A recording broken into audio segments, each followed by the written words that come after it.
Good morning. इससे पहले हम लोग बायोलॉजिकल क्लासिफिकेशन का 3 पार्ट देखे थे। ये बायोलॉजिकल क्लासिफिकेशन का 4th पार्ट है और इसमें टॉपिक जो है वो मोनेरा चल रहा था।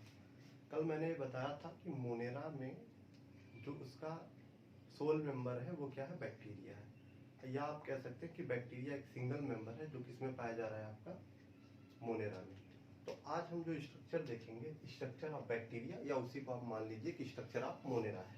अच्छा, एक रिस्पेक्ट में और मैं बता देना चाहता हूँ कि जो आपका बैक्टीरिया होता है वो प्रोकैरियोटिक होता है। तो बैक्टीरिया प्रोकैरियोटिक है। यहाँ पर हम लोग जो डिस्कस करेंगे वो बैक्टीरिया के सेल के स्ट्रक्चर को डिस्कस कर रहे हैं। तो बैक्टीरिया के जो सेल का स्ट्रक्चर है वो प्रोकैरियोटिक है। तो यहीं पर आप प्रोकैरियोटिक सेल के बारे में भी समझ लीजिएगा, क्योंकि जो आपका 8th चैप्टर है उसमें प्रोकैरियोटिक और यूकैरियोटिक सेल के बारे में डिटेल बताया है, लेकिन वहां पर जो प्रोकैरियोटिक सेल के बारे में बताया गया वो इसी बैक्टीरिया के सेल को डिस्कस किया गया। अगर यहाँ आप अच्छे से समझ लेंगे तो उस चैप्टर में आपको फिर से जो है प्रोकैरियोटिक सेल को नहीं समझना पड़ेगा, और उसी के कंपैरिजन में आपको ईजी होगा यूकैरियोटिक को समझना। तो यहाँ पर जो मैं पढ़ा रहा हूँ बैक्टीरिया का स्ट्रक्चर या मोनेरा का, तो इसको आप लोग बहुत ही आराम से देखिएगा, और जहां भी आपको प्रॉब्लम हो रही है तो आप लोग अपने डाउट को कमेंट बॉक्स में डाल दीजिएगा। मैं नेक्स्ट वीडियो में आपके डाउट को कवर करूंगा, ठीक है। तो आइए देखते हैं स्ट्रक्चर ऑफ जो है बैक्टीरिया। इसमें सबसे पहला जो देखा जाएगा इसकी लेयर। बैक्टीरिया जो है 3 लेयर्ड होता है। कितने लेयर्ड है? 3। इसकी जो सबसे आउटर मोस्ट लेयर है उसका क्या नाम है? ग्लाइकोकैलिक्स। आउटर मोस्ट लेयर है। आउटर मोस्ट लेयर का नाम क्या है? ग्लाइकोकैलिक्स। यानी इसको आप 1 नंबर दे दीजिए। यहाँ पर सबसे बाहर वाली लेयर कौन सी है? ग्लाइकोकैलिक्स। उसके बाद वाली जो लेयर है उसको हम लोग नाम दे हैं सेल वॉल, और इसी सेल वॉल के अकॉर्डिंग कैरोलस लिनियस ने इसको प्लांटी में इंक्लूड किया था। ये क्या है? आपका सेल वॉल है। ये सेकेंड लेयर है। जो थर्ड लेयर है उसका क्या नाम है? उसका नाम है सेल मेम्ब्रेन। ये अंदर वाली जो लेयर दिखाई दे रही है आपको, एकदम अंदर वाली, इसका क्या नाम है? ये है सेल मेम्ब्रेन।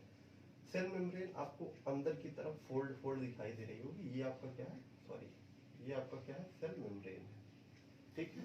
ये इनर फोल्डिंग इसमें पाई जाती है। क्यों पाई जाती है अभी हम आगे बताएंगे, ठीक है।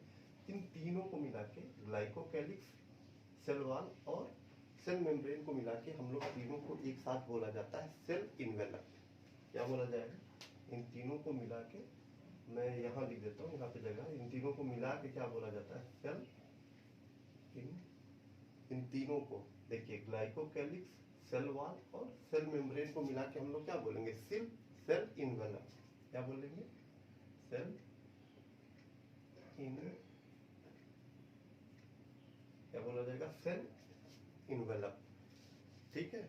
आपसे क्वेश्चन पूछेगा कि सेल इन्वेलप में कौन कौन से सेल आते, मेंबर्स, मेम्ब्रेन्स आते हैं। तो आप देखिएगा सेल इन्वेलप में आपका क्या आ जाएगा? ग्लाइकोकैलिक्स, सेल वॉल और सेल मेम्ब्रेन आएगा, ठीक है। अब देखिए उसके बाद जो हम लोग इंटरनल स्ट्रक्चर में आते हैं, एकदम जो ये गोल गोल स्ट्रक्चर दिखाई दे रहा है इसको हम लोग बोलते हैं प्लाज्मिड। क्या बोलते हैं? ये प्लाज्मिड है, ठीक है। सबके एक एक करके अभी हम जो है अलग से फंक्शन आपको बताएंगे। बस केवल एक बार आप नाम क्लियर कर लीजिए, स्ट्रक्चर आपको क्लियर हो जाए, उसके बाद एक एक करके हम आपको पढ़ाते हैं, ठीक है। ऐसा ना हो कि आप इसी में समझने की कोशिश करें तो यहीं पे कंफ्यूज होने लगे। और ये डायग्राम अभी मैं थोड़ी देर के लिए हट जाऊंगा, तो ये डायग्राम जो है आप स्क्रीनशॉट कर लीजिए या फिर आप इसको बना लीजिएगा कॉपी में। फिर जब मैं आगे जब समझाऊंगा एक एक पार्ट को तो समझना आपको आसान होगा, ठीक है। ये है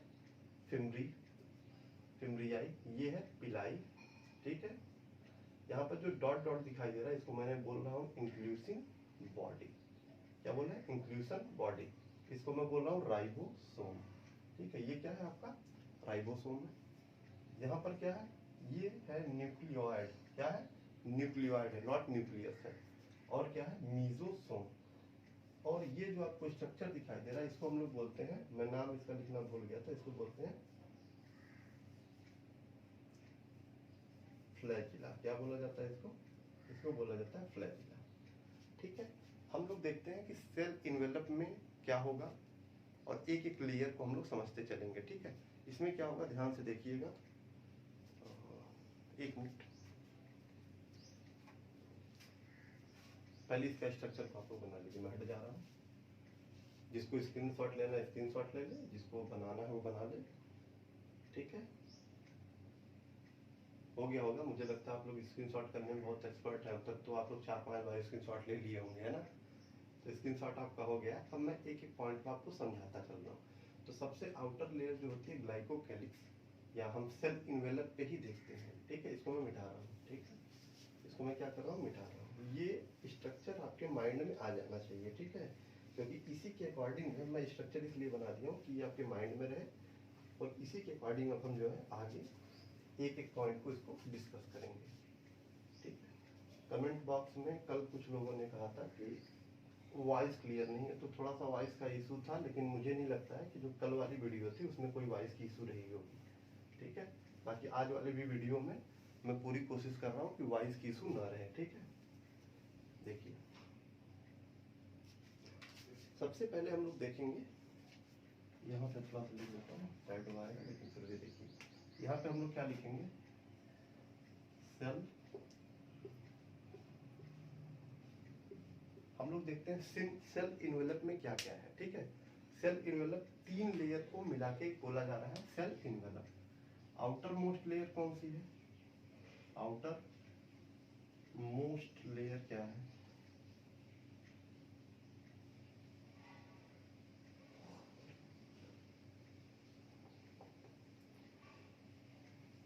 आउटर मोस्ट लेयर आपकी क्या है, उसको हम लोग बोल रहे हैं ग्लाइको कैलिक्स। क्या बोल रहे हैं, ग्लाइको कैलिक्स। जो सबसे आउटर मोस्ट लेयर है ना, उसको बोला जा रहा है ग्लाइको कैलिक्स। ये ग्लाइको कैलिक्स क्या है, ग्लाइको कैलिक्स एक केमिकल है। कैसा केमिकल है, ग्लाइको कैलिक्स जो है ये कार्बोहाइड्रेट है, या हम कह सकते हैं कि कार्बोहाइड्रेट मॉडिफाई हो गया है। मॉडिफाई का मतलब होता है अपने स्ट्रक्चर में चेंज लाना। तो कार्बोहाइड्रेट क्या किया है कि चेंज ला दिया है अपने स्ट्रक्चर में, और क्या बन गया है, ग्लाइकोप्रोटीन। जैसे मान लीजिए मैं ही हूँ, ठीक है, अभी आपके सामने खड़ा हूँ, तो शायद आपको टीचर लग रहा हूँ, लेकिन अभी मैं क्या करूँ कि थोड़ा सा और स्टाइलिश बाल वाल कर लूँ, है ना, अच्छी से दाढ़ी वाड़ी सेट करा लूँ, फिर आप लोगों की तरह चश्मा वश्मा स्टाइलिश लगा के फिर मैं निकलूँ, तो मैं भी स्टूडेंट लगने लगूंगा। तो मैंने क्या किया, अपने आप में चेंज लाया। इसी चेंजिंग को बोला जाता है मॉडिफिकेशन। तो जो कार्बोहाइड्रेट होता है वो मॉडिफाई होके क्या बन रहा है, ग्लाइकोकैलिक्स। तो ग्लाइकोकैलिक्स आप क्या बोल सकते हैं, ग्लाइकोकैलिक्स क्या है, ग्लाइकोकैलिक्स एक टाइप ऑफ कार्बोहाइड्रेट है।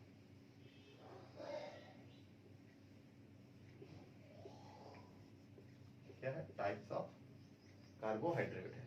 ग्लाइकोकैलिक्स को हम लोग 2 पार्ट में समझ सकते हैं, या ग्लाइकोकैलिक्स की जो लेयर होती है वो 2 टाइप्स होती है। बैक्टीरिया में अलग अलग होती है। कुछ बैक्टीरिया में ये स्लाइम लेयर होती है। कैसी लेयर होती है, स्लाइम, स्लाइम लेयर।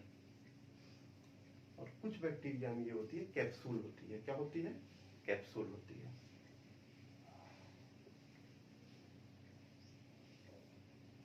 ठीक है, कुछ में कैसी होती है, स्लाइम लेयर होती है, और कुछ में क्या होती है, कैप्सूल होती है। ये जो स्लाइम लेयर है और कैप्सूल है, ये क्या होता है इसको समझिएगा। ये आउटर कवरिंग को हम लोग क्या नाम दे दिए थे, ग्लाइको कैलिक्स। ठीक है, आउटर लेयर को क्या दे देते हैं, ग्लाइको कैलिक्स। अगर ये ग्लाइको कैलिक्स की लेयर टफ हो जाए, क्या हो जाए, टफ हो जाए, ठीक है, और थिक हो जाए, थोड़ा सा मोटी हो जाए और कड़ी हो जाए, उसको हम लोग नाम दे देते हैं कैप्सूल। जैसे ये क्या हुआ, खूब टाइट हो गया है, थिक हो गया है, ठीक है, इसको हमने क्या बोल दिया, कैप्सूल। और एक लूज एक लेयर, अगर ग्लाइकोकैलिक्स की लेयर लूज रह जाती है, कैसी रह जाती है, लूज, बहुत ज्यादा टाइट नहीं हो पाती है, इसको हम लोग क्या बोल देते हैं, इसको हम लोग बोलते हैं स्लाइम लेयर। ये जो स्लाइम लेयर होती है, ये आप कह सकते हैं कि ये बहुत ज्यादा स्मूथ होती है और स्टिकी होती है, चिपचिपी होती है, बहुत ज्यादा ये चिपचिपी लेयर होती है, और ये बैक्टीरिया को मॉइस्ट रखने में हमेशा हेल्प करती है, कि बैक्टीरिया की मॉइस्टनेस खत्म ना हो। ठीक है, इसलिए क्या करती है, ये स्लाइम लेयर उसकी हेल्प करती है उसको मॉइस्ट रखने में। और कैप्सूल, ये जो कैप्सूल लेयर होती है, आपने पढ़ा होगा बैक्टीरिया एक पैथोजन है, ठीक है। तो बैक्टीरिया में जो पैथोजन नेचर आता है, पैथोजन नेचर का मतलब बहुत बच्चे नहीं समझ पाते, थोड़ा सा हिंदी में समझाना जरूरी हो जाता है। पैथोजन का मतलब होता है, पैथोजन नेचर का मतलब होता है कि आपके अंदर डिजीज को ये काज करते हैं। बैक्टीरिया से आपको बहुत सारी डिजीज होती है, तो ये जो डिजीज काज करते हैं, ये कैप्सूल लेयर जिनमें पाई जाती है, जो बैक्टीरिया कैप्सुलेटेड होते हैं वही बैक्टीरिया पैथोजेनिक होते हैं, ठीक है। थोड़ा सा नहीं समझ में आया, आसान भाषा में समझिए। जिस बैक्टीरिया में कैप्सुलेटेड लेयर पाई जाएगी, क्या पाई जाएगी? कैप्सुलेटेड लेयर, वही रोग उत्पन्न करेगा, ठीक है। क्यों? क्योंकि अगर बाहर से कोई एंटीबायोटिक इसके रिस्पेक्ट में आती है तो ये जो आउटर लेयर इसकी ग्लाइकोकैलिक्स की, ये बहुत थिक है और बहुत मोटी है, तो इसको हेल्प करती है प्रोटेक्ट करने में। इसीलिए जितने भी आपके बैक्टीरिया मिलेंगे कैसे पैथोजेनिक नेचर के, वो सारे कैसे होंगे? वो कैप्सुलेटेड होंगे, ठीक है। और स्लाइम लेयर का मतलब है लूज बाइंडिंग होती है, ठीक है। तो मुझे लगता है कि ग्लाइकोकैलिक्स आपको समझ में आ गया, ठीक है। जिसको स्क्रीनशॉट लेना है ये ले ले, बाकी नेक्स्ट पॉइंट हम लोग देखते हैं, ठीक है। नेक्स्ट पॉइंट हम लोग देखेंगे सेल वॉल। क्या देखेंगे? सेल वॉल, ठीक है। ना ये देखते हैं सेल वॉल क्या है।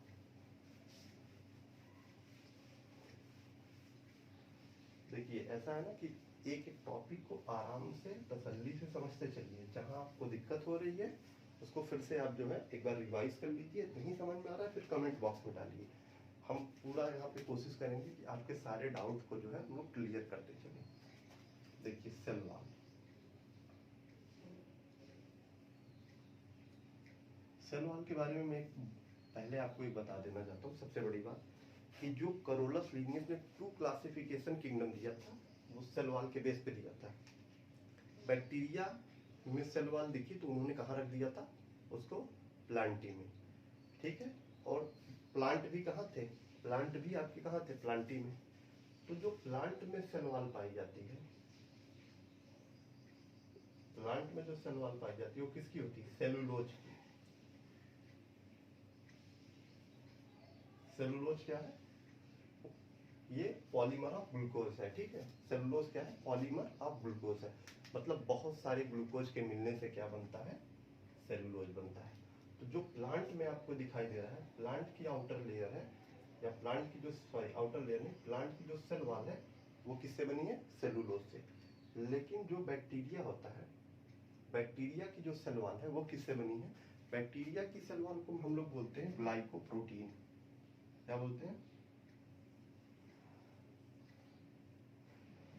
ग्लाइकोप्रोटीन ना बोल के ग्लाइकोपेप्टाइड बोला जाता है। क्या बोला जाता है? ग्लाइकोपेप्टाइड या पेप्टाइडोग्लाइकॉल, दो नाम से इसको जाना जाता है। या तो इसको आप पेप्टाइडोग्लाइकॉल कहते हैं या तो ग्लाइकोपेप्टाइड।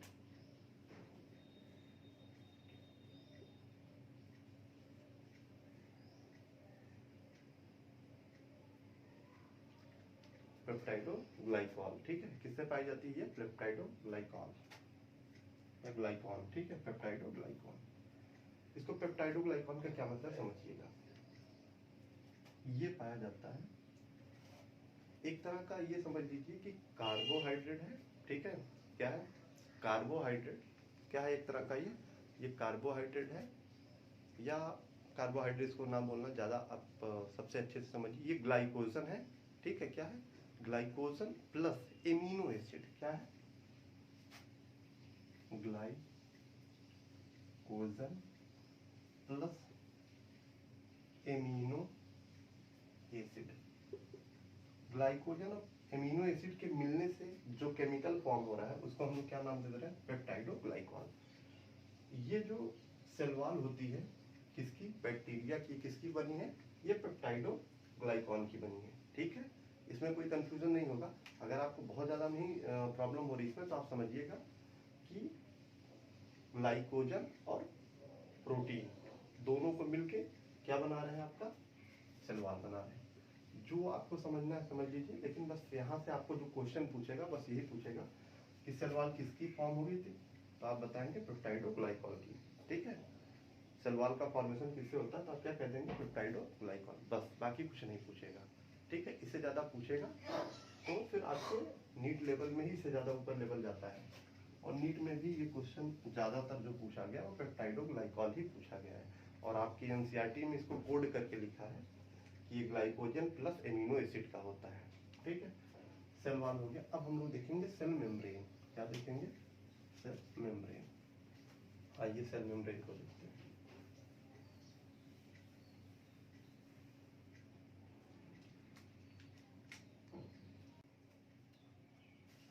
डिस्कस किसको करेंगे हम लोग? सेल मेम्ब्रेन को।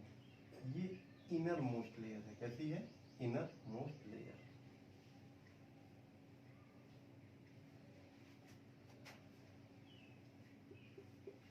कैसी लेयर है? इसको हम बोलेंगे इनर मोस्ट। ये सबसे अंदर की तरफ होती है। कहाँ होती है? सबसे अंदर की तरफ इनर मोस्ट है। मैं जब इसका डायग्राम बनाया था तो डायग्राम में आपने देखा होगा कि ये एक लेयर जो अंदर की तरफ ऐसे मुड़ गई थी। क्या हुआ था? अंदर की तरफ ऐसे मुड़ गई थी। यही हमारी लेयर क्या है? ये है हमारा सेल मेम्ब्रेन। और इसमें क्या हो रही है? इनर फोल्डिंग हो रही है। कैसी फोल्डिंग हो रही है? इनर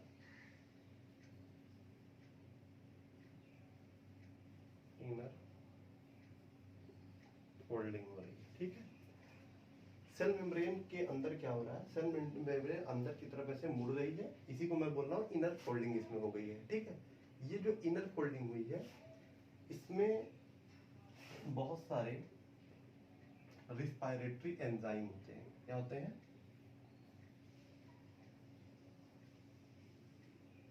कैसे एंजाइम है?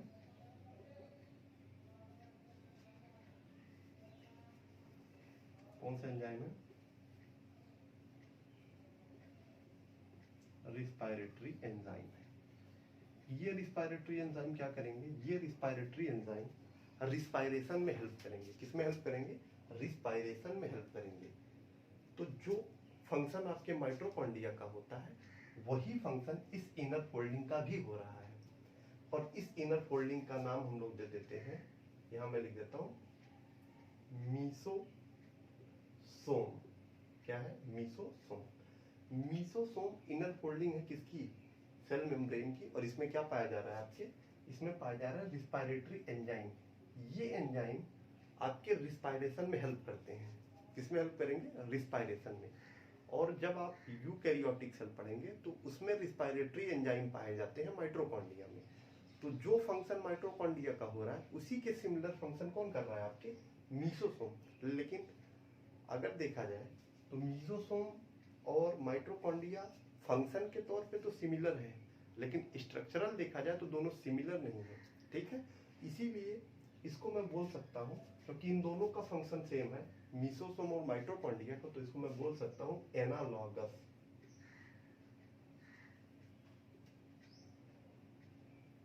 एनालॉगस ऑफ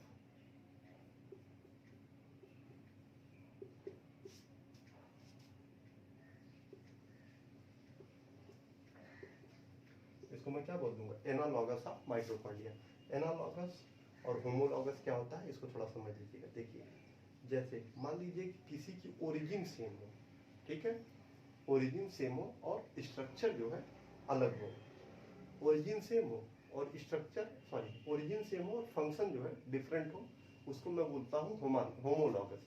और जिसका फंक्शन जो है सेम हो, स्ट्रक्चर डिफरेंट है, उसको मैं बोलता हूँ एनालॉगस। कुछ पल्ले नहीं पड़ा। क्या होता है होमोलॉगस, क्या होता है एनालॉगस? ठीक है ना, क्योंकि आप लोग जो है अभी पहली बार इससे परिचित हो रहे हैं, तो मैं आपको बता देता हूँ। फॉर एग्जाम्पल देखिए, जैसे मैं और मेरा भाई, ठीक है, हम लोग दो लोग हैं, ठीक है, तो हम दोनों लोगों की मम्मी पापा सेम है, तो हम लोग कह सकते हैं कि हम लोगों की ओरिजिन क्या हुई है? सेम है, एक ही जगह से हम लोगों की ओरिजिन हुई है। लेकिन मैं पढ़ाता हूँ और मेरे भैया जो है वो जॉब करते हैं, तो दोनों लोगों का वर्क कहीं ना कहीं अलग है। मतलब मेरा फंक्शन अलग है और भैया का मेरे फंक्शन अलग है, लेकिन हम लोगों की ओरिजिन सेम हुई है। तो ऐसे ऑर्गन जिनकी ओरिजिन सेम है, फंक्शन चेंज हो, उनको मैं बोलता हूँ होमोलॉगस।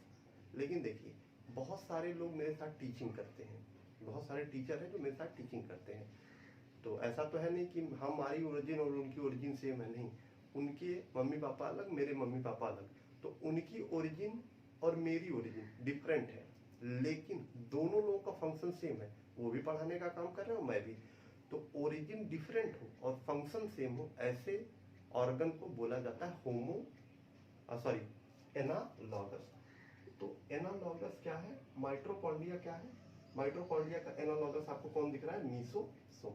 तो प्रोकैरियोटिक में माइटोकॉन्ड्रिया जैसा फंक्शन कौन करता है? मीसोसोम। यहाँ तक बातें आपको क्लियर हो गई हैं। मीसोसोम का जो होता है एक फंक्शन और होता है, उसको देख लीजिए।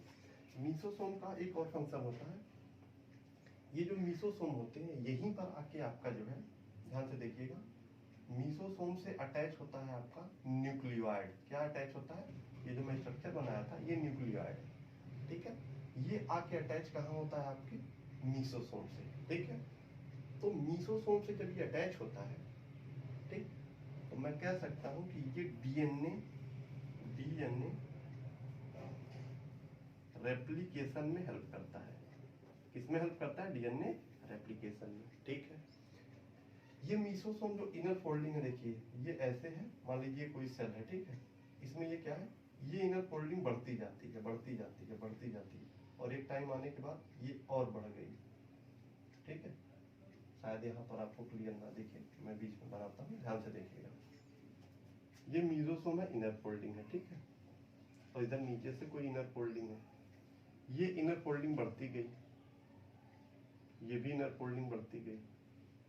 बढ़ते बढ़ते एक टाइम ऐसा आएगा कि ये सेल को दो पार्ट में डिवाइड कर देंगे, ठीक है। तो मीसोसोम जो होता है वो सेल डिवीजन में भी हेल्प कर रहा है। किसमें हेल्प कर रहा है? सेल डिवीजन में। मीसोसोम और क्या काम कर रहा है कि मीसोसोम जो है सेल डिवीजन में हेल्प कर रहा है। आपने मीसोसोम के 3 फंक्शन देख लिए, रिस्पायरेशन में हेल्प करता है डीएनए रेप्लिकेशन में, और सेल डिवीजन में भी हेल्प करता है, ठीक है। ये जो इनर फोल्डिंग होती है, ये कुछ बैक्टीरिया में मीसोसोम नहीं होता है, लेकिन कुछ बैक्टीरिया में इनर फोल्डिंग पाई जाती है। ध्यान से देखिएगा, किस बैक्टीरिया में? आप जिनको कहते हैं साइनोबैक्टीरिया। साइनोबैक्टीरिया में जो इनर फोल्डिंग होती है, यहाँ पर कुछ पिगमेंट लगते हैं। क्या लगते हैं? कुछ पिगमेंट लगते हैं, और ये पिगमेंट कलर प्रोवाइड कराते हैं। क्या प्रोवाइड कराते हैं? कलर। कैसा कलर देंगे? ये पिगमेंट कलर आपको दे देते हैं,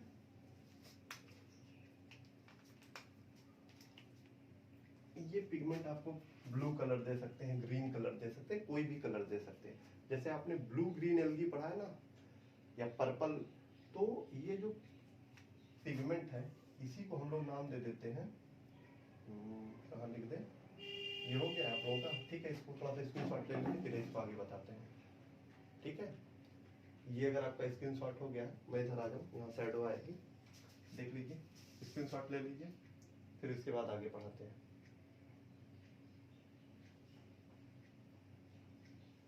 चलिए, ये वीडियो थोड़ी सी लंबी हो रही है, लेकिन ठीक है, मैनेज कर लिया जाएगा। आप लोग भी मैनेज करिएगा, ठीक है। मीसोसोम का फंक्शन आप लोगों ने देख लिया, ठीक है। कुछ बैक्टीरिया में ये क्या होती है, ये फोल्डिंग थोड़ा सा बढ़ जाती है, या यही फोल्डिंग मीसोसोम की तरह जहाँ पे एंजाइम पाए जा रहे हैं, एंजाइम ना पाके कुछ पिगमेंट पाए जा रहे हैं। क्या पाए जा रहे हैं? कुछ पिगमेंट, और इन्हीं को मैं नाम दे देता हूँ क्रोमैटोफोर। क्या नाम देता हूँ? क्रोमैटोफोर, ठीक है। ये क्रोमैटोफोर या ये पिगमेंट किसमें पाए जाते हैं? साइनोबैक्टीरिया में पाए जाते हैं। सभी बैक्टीरिया में नहीं पाया जाएगा, साइनोबैक्टीरिया में। तो आपने सेल मेम्ब्रेन के बारे में एक बार देख लीजिए आराम से। सेल मेम्ब्रेन क्या है? इनर मोस्ट लेयर है, इसके अंदर फोल्डिंग पाई जाती है। इसी की फोल्डिंग को हम लोग क्या बोला गया था? इसकी फोल्डिंग जो इनर थी, इसमें कुछ एंजाइम पाए गए थे। कैसे एंजाइम? रिस्पायरेटरी एंजाइम, जो किसमें हेल्प कर रहे थे? रिस्पायरेशन में। तो मीसोसोम जो है रिस्पायरेशन में हेल्प करता है, इसीलिए इसको एनालॉगस बोला गया। किस ऑर्गन का? माइटोकॉन्ड्रिया का, ठीक। उसके बाद मैंने देखा, आप लोगों ने देखा कि मीसोसोम से अटैच हो जा रहा है क्या आके? न्यूक्लियस। तो हम कह सकते हैं कि ये डीएनए में भी, डीएनए रेप्लिकेशन में भी हेल्प करता है। अच्छा, रेप्लिकेशन का मतलब नहीं समझ में आ रहा है डीएनए का? तो ये देखिए, ये मान लीजिए एक डीएनए है, एक डीएनए है, ये अपने आप को दो बना ले। क्या कर ले? दो बना ले। कितना बना ले, 2 बन गया। ये अपने आप को 2 बना ले, इसी प्रोसेस को बोला जाता है डीएनए रेप्लिकेशन। मतलब एक से अपने आप को 2 बना ले रहा है, ठीक है, इसको क्या बोला जाएगा, डीएनए रेप्लिकेशन। तो यहाँ तक का प्रोसेस जो है आपको समझ में आ गया। अब क्या है देखिए, ये जो आपका सेल मेम्ब्रेन है ये इनर फोल्डिंग है, तो यहाँ पर रिस्पायरेटरी एंजाइम नहीं पाया जा रहा है, यहाँ पर कुछ पिगमेंट पाए जा रहे हैं, ठीक है। और इसी पिगमेंट का मैं नाम दे देता हूँ क्रोमेटोफोर। और ये क्या करते हैं, ये कलर प्रोवाइडिंग पिगमेंट होते हैं, जो किसमें पाया जा रहा है, साइनोबैक्टीरिया में, ठीक है। यहाँ तक के वीडियो में यहीं तक के टॉपिक को रखा जाता है। फिर आगे जो है नेक्स्ट जो टॉपिक आएगा उसको मैं नेक्स्ट वीडियो में कवर करूँ, क्योंकि वीडियो काफ़ी लंबी ये वाली होगी, हमको लग रहा है 25-30 मिनट करीब पहुँच जाएगी। तो छोटी वीडियो रहेगी तो ज़्यादा बेटर रहेगा आपके लिए। बाकी जो भी समस्या हो रही है आप लोग कमेंट बॉक्स में लिखा करिए, कोई दिक्कत नहीं है। और मैं पर डे जो है ये कोशिश करता हूँ कि जो इंटरनल मैटर है उसको मैं अच्छे से अच्छे प्रोवाइड करूँ। लेकिन कुछ एक्सटर्नल प्रॉब्लम आती हैं, जो बाहर से साउंड हो गया या फिर जैसे कभी किसी की आवाज़ आ जाती है, तो उसके लिए थोड़ा सा अभी मैं कोशिश भी कर रहा हूँ। लेकिन थोड़ा सा आप लोगों से मैं रिक्वेस्ट करूँगा कि उन सब चीज़ों को अवॉइड करके जो कंटेंट है उस पर आप लोग फोकस करिए, क्योंकि मैं बेटर से बेटर कंटेंट देने की कोशिश यहाँ पे कर रहा हूँ। तो मुझे ये उम्मीद है कि आप लोगों को कंटेंट से ही ज़्यादातर मतलब होना चाहिए। बाकी अभी कोशिश है मेरी, ऐसा नहीं है कि मैं इस पर काम नहीं कर रहा हूँ, मैं बहुत सारा आज इसी के लिए मैं एकदम सुबह सुबह जो है शूट कर रहा हूँ, क्योंकि सुबह के टाइम ज़्यादातर लोग सोए रहते हैं, लेकिन फिर भी जो है काफ़ी लोग उठ चुके हैं, तो इसीलिए वीडियो में थोड़ी सी प्रॉब्लम होती है। बाकी ठीक है, सब परफेक्ट हो जाएगा कुछ दिन बाद। आप लोग बस कंटेंट पे फोकस करिए, ठीक है।